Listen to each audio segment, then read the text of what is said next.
आज Doubtnut app download करें। Doubtnut पर अपने सभी गणित, रसायन विज्ञान, भौतिक विज्ञान और जीव विज्ञान के डाउट्स का करो सफाया। बस प्रश्न की फोटो खींचो, एक ही प्रश्न को क्रॉप करो और तुरंत वीडियो सोल्यूशन पाओ। अभी डाउनलोड करें। हेलो नमस्कार दोस्तों, स्वागत करता हूं सभी का। हमारा क्वेश्चन दे रखा है, जब CuSO4 के विलयन में 2 एम्पियर की विद्युत धारा प्रवाहित की जाती है तो कैथोड पर 1.27 ग्राम कॉपर जमा हो जाता है। तो जमा होने में जो समय लगता है उसका परिकलन कीजिए। ठीक, Cu का मोलर द्रव्यमान इतना दे रखा है और 1 फैराडे इक्वल टू इतना होता है। अब दोस्तों यहाँ पे इस क्वेश्चन को समझने के लिए आपको ये पहले थिंक करना जरूरी है कि ये क्वेश्चन किस कॉन्सेप्ट से रिलेट हो रहा है, जाके इस क्वेश्चन में कौन सा कॉन्सेप्ट लगेगा। ठीक है, बिल्कुल। अब जब आप ये चीजें सीख जाओगे कि इस क्वेश्चन में कौन सा कॉन्सेप्ट लगेगा, हम कहाँ से इसको रिलेट कर पाएंगे, तो आपकी स्टडी काफी अच्छी होती जाएगी। अब देखो यहाँ पे आपको पता है फैराडे का प्रथम नियम यहाँ पे लगेगा। ठीक है, क्या? फैराडे का प्रथम नियम। अब फैराडे के प्रथम नियम का गणितीय रूप क्या है वो देख लेते हैं। फैराडे का प्रथम नियम का गणितीय रूप दोस्तों ये है, क्या? W equal to E upon 96500 into Q। ठीक है, ओके, ये हमारा होता है गणितीय रूप। या फिर इसको ऐसे लिख सकते हो, E upon 96500 into I into T। ठीक है, ये होता है हमारा फैराडे का गणितीय रूप। ठीक है, बिल्कुल। तो ये दोनों जब आपको पता होंगे तो आप इस क्वेश्चन को थोड़ा अच्छे से सॉल्व करने वाले हो। ठीक, बस कॉन्सेप्ट आपके क्लियर हो यहाँ पे। ठीक है, बिल्कुल। अब दोस्तों यहाँ पे हम देखते हैं कि इस फॉर्मूले को हम बॉक्स में कवर अप कर लेते हैं। ये हमारा इंपॉर्टेंट फॉर्मूला है। ठीक है, ओके दोस्तों। अब दोस्तों हम अपने क्वेश्चन की ओर बढ़ते हुए चलते हैं।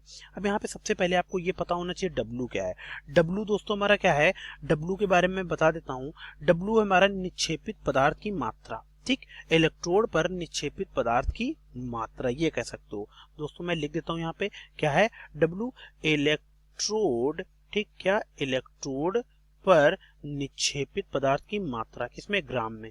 निक्षेपित पदार्थ, ठीक, निक्षेपित पदार्थ की मात्रा किसमें होगी?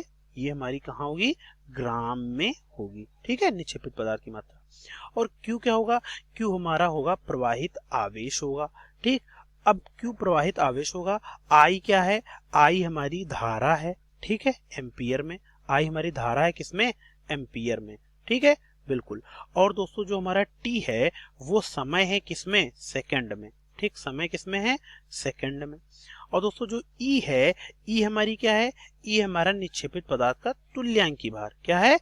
निक्षेपित पदार्थ का तुल्यांकी भार। किसका? निक्षेपित पदार्थ का तुल्यांकी भार। ठीक है दोस्तों, ओके, निक्षेपित पदार्थ का तुल्यांकी भार है।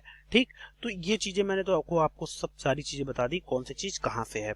ठीक, बिल्कुल। अब दोस्तों हमें सबसे पहले तुल्यांकी भार हम निकाल लेते हैं। CuSO4। ठीक, CuSO4। अब तुल्यांकी भार आपको निकालना है तो आप इसे क्या आयनिक फॉर्म में लिखिए। क्या हो जाएगा?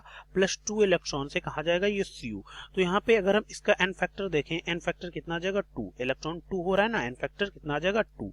तो दोस्तों तुल्यांकी भार हमारा क्या होता है उसके बारे में आपको बता देता हूँ। तुल्यांकी भार बराबर होता है, क्या होता है? तुल्यांकी भार, ठीक, क्या? तुल्यांकी भार इक्वल टू अणुभार बटे एन फैक्टर। क्या? अणुभार बटे एन फैक्टर। ठीक है, ये होता है हमारा। अब इस फॉर्मूले को हम क्या कर लेते हैं? हाईलाइट कर लेते हैं। ये हमारा फॉर्मूला है, इसको आप क्या कर लीजिए? इसको हाईलाइट कर लीजिए। ठीक है, बिल्कुल, बॉक्स में भी कर लीजिए। ठीक है, ये भी हमारा इंपॉर्टेंट फॉर्मूला है। अब अणुभार बटे एन फैक्टर। अब आप मुझे ये बताओ कि इसका अणुभार कितना होता है। ठीक, Cu का अणुभार कितना होता है? तो दोस्तों यहाँ पे हमारा तुल्यांकी भार कितना आ जाएगा? हमारा अणुभार जो इसका होता है वो होता है, क्या? 63.5। ठीक, 63.5, ठीक, 46 ग्राम होता है। ठीक है, इतना होता है। एन फैक्टर कितना है? एन फैक्टर 2 आया है। तो दोस्तों तुल्यांकी भार जब आप इसका सॉल्व करोगे, ठीक है, ओके, तुल्यांकी भार कितना आ जाएगा? हम इसको सॉल्व कर लेते हैं एक बार। तुल्यांकी भार देख लेते हैं हमारा। तो दोस्तों जब इसे सॉल्व किया, तुल्यांकी भार हमारा आ गया कितना? 31.773। ठीक है, इतने ग्राम आ गया। ठीक है, तुल्यांकी भार हमारा इतना आ गया। अब दोस्तों यहाँ पे हमें तुल्यांकी भार जो आ गया, अब हमें पूरा इसमें वैल्यू पुट करनी पड़ेगी, क्योंकि हमारा W बराबर कितना दे रखा है? W बराबर हमारा दे रखा है 1.27 ग्राम। ठीक है, ओके। W क्यों? क्योंकि यहाँ पे देखो दे रखा है कि 1.27 ग्राम कॉपर जो है जमा होता है। ठीक है, बिल्कुल। तो W बराबर इतना दे रखा है, I हमारी कितनी दे रखी है, I हमारी दोस्तों 2 एम्पियर दे रखी है। ठीक है, बिल्कुल, I हमारी 2 एम्पियर दे रखी है। और जो हमारा यहाँ पे समय दे रखा है वो हमें, सॉरी समय दे नहीं रखा है, समय हमसे पूछ रहा है। अब दोस्तों हम ये वाला फॉर्मूला पुट करेंगे और अपनी वैल्यू निकालेंगे।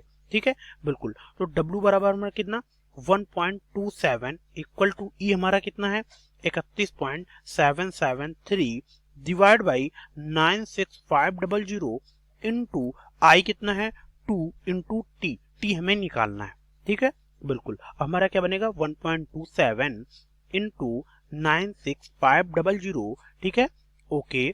ठीक है, फिर इसे क्या करना है डिवाइड बाई, अब देखो 2 इंटू 31.773 हमारा बन जाएगा 63.546। ठीक है, ये हमारा बन जाएगा इक्वल टू टी। अब हम देख लेते हैं सॉल्व करके। तो दोस्तों जब इसे हम कैलकुलेट करेंगे हमारा निकल के आएगा क्या, टी इक्वल टू क्या 19, ठीक 1928.602 सेकंड, इतने सेकंड निकल के आ गया।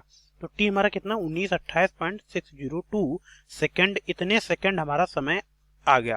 दोस्तों यहाँ पे हमने समय अपना कैलकुलेट कर लिया है और यहाँ पे हमसे समय के बारे में ही पूछा था उन्होंने, कितने जो है कितने समय, मतलब वो बोले थे कितना समय लगेगा उसकी परिकल्पना कीजिए। ठीक है, देखो कितना समय लगेगा, जो समय लगता है उसका परिकलन कीजिए। तो दोस्तों यही पे हमसे समय के बारे में पूछा था, हमने निकाल दिया है और मैं आशा करता हूँ ये पूरा क्वेश्चन आपको समझ आया होगा। धन्यवाद। कक्षा 6वीं से 12वीं से लेकर नीट, IIT, JEE वो एडवांस के लेवल तक 1 करोड़ से ज्यादा छात्रों का भरोसा।